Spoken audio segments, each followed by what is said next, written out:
Okay, hello everyone, MeanSpeed here with another Renegade line video.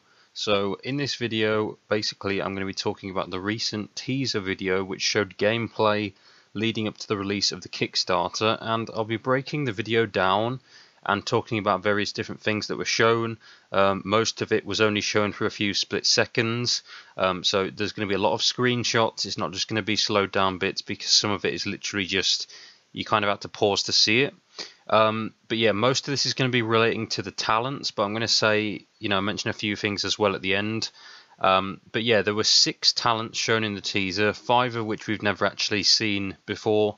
Now, first of all, I want to say that this isn't speculation, not all of it anyway. These were actually confirmed by iScratch in a thread on the forums that was actually about this video, and as the speculation from the community went on, more was explained and revealed.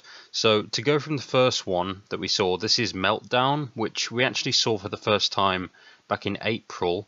I believe it was a video for a like special or something like that. But yeah, this talent, almost said ability there.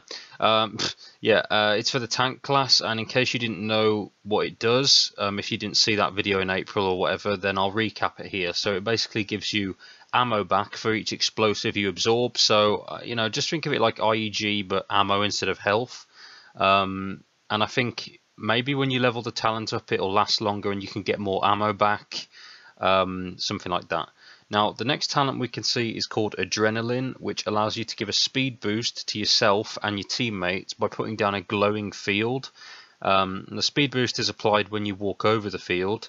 I think this talent is for the tank. Now, I'm only saying this because we can see a tank sort of leading the group. So maybe he put it down and they all benefited from it, one after the other, going in like a straight line, but I'm not sure. Obviously there might have been some mention of this on the forums in the past, but I personally can't recall what was said regarding a speed boost and for what class it would be for. But yeah, I think when you level this talent up, the field stays on the ground for longer, maybe. The speed effect could last for longer, and maybe the field itself could get bigger, meaning there's more teammates that could actually all stand in it at one time to get like a boost all at once. That'd be pretty interesting.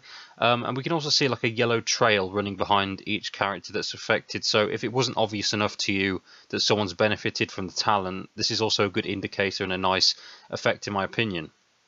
Next we can see a talent called Blockade, which is once again for the tank. I know this because in a previous Q&A video we were told that the tank uses various shields as part of his role, and this is a shield talent obviously. It's quite a large wooden shield that looks quite medieval like, and hopefully it can withstand a decent amount of damage and hits. I was going to say think of it like a Reinhardt from Overwatch's shield, but this is obviously smaller than that, and I don't know if it would be that effective if you stood behind the tank while he uses it, but we'll have to see later on, I guess. Now we can also see that this is only front facing, so it doesn't look to make you protected from flankers and damage that isn't basically directly on your front. So obviously that's something to bear in mind when using this talent. And there also doesn't seem to be a speed penalty when using it, but obviously you can't have the shield up and shoot at the same time, so you'll have to think about certain situations where this can benefit you and obviously use it wisely. So yeah, it'd be interesting if when this talent is leveled up, the barrier gets bigger so you can hide more people behind it. But I'm thinking it'll, just be able to take more hits, which, that's still pretty nice to be honest. So next up is a talent for the spotter now, which I can tell based on the fact that there are 2 tanks and 1 spotter on each side, and in this screenshot, I don't know if it's cut off or not actually, but the 2 tanks on one side are actually behind the spotter on the shot. So he's sort of in front of them and he's the one using the talent. So this is called Icing bullets. Yeah, it sounds a bit familiar, doesn't it? No, I'm just kidding. Hopefully no one gets mad at me for that comment. But yeah, essentially what I can gather from it is that it will slow down your enemies when you land enough successful hits on the target while the talent's active. Now, it didn't seem to last that long in the footage because we can see the blue icon, which I believe is a snowflake, actually fading and going away, which obviously, well, should mean that the ability's finished. But maybe it was a really low level, or maybe the footage was cut slightly, but I can't tell. Now, I'm pretty sure we didn't actually see the effects of the ability either, because no one looked slow to me in this scene, but maybe the spotter was actually shooting at the tank who was using Blockade, because we did see some particle effects and sparks on the barrier. So if that's the case, we know it cancels the effect of a talent like that, which is pretty nice. And I'm assuming when this is leveled up, the freezing is quicker. You know, people slow down even more, or maybe even get frozen in place completely, you know, after enough hits, making them unable to use weapons and talents. But I don't know about that. Now we have a global talent next, and what I mean by that is it's basically accessible to every class in the game. This talent is called Medical Herb, and essentially it heals you slightly over time, and the effect gets cancelled if you take damage. Or if it's finished doing what it's doing, obviously. Think of it like a bandage, basically. Now, this talent does look very similar to Meltdown. They're pretty much the same colour, and they both have rings. The only real visual difference is that this one has more rings to it.